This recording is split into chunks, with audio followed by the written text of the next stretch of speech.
Meditations by Marcus Aurelius.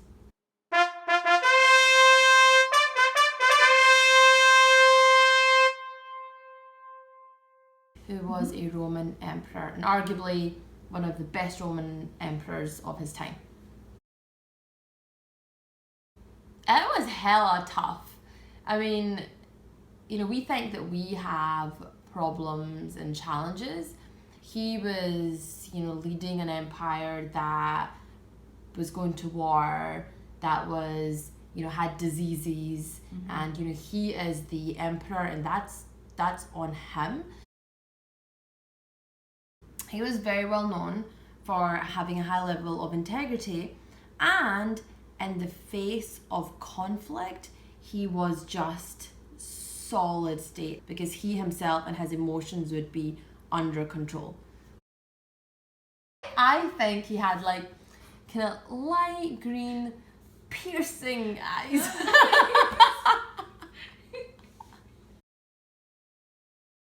It is based on the principles of Stoic philosophy, and that's what he practiced to live his life. Everything that is in his book, which by the way was his own journals, many of its core principles are pretty much rehashed in every self-help book that you will read. So I'm not an expert at this topic yet because I've just started reading about it, but it's fascinating. Stoicism has, I guess, two goals for the people who follow it and practice it. Number one is to live a happy and fulfilled life, and number two is to be the best person and best human being that you can be. Regardless of the situations that we face, we react to them thinking, oh, I have a terrible boss, he makes me feel this way, or I lost this deal and I feel this way, or a challenge or obstacle that you faced and you think that outer external event made me feel this way. And what this book focuses on is accepting that emotions come from within yourself and nothing exterior forces you to feel a certain way. You have this idea of who you think you are, and then there's who you actually are as you go through education, as you get your first set job and promotions and work through life. You sort of become this other person that you think you are or you aspire to be, and the gap between who you are and that becomes pretty big.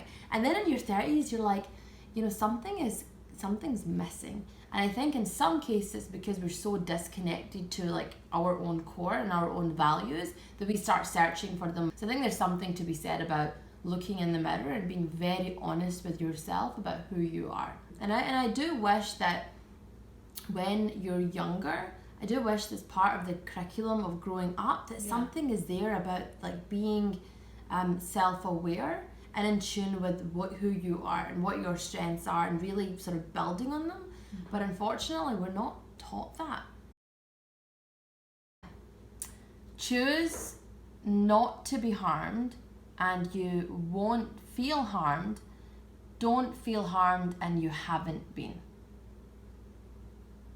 The only time I think harm is actual harm where you can say I've been harmed if you've been physically harmed. You can't really argue with that. Today I escaped anxiety, or no, I disregarded it because it was within me and my own perceptions, not outside.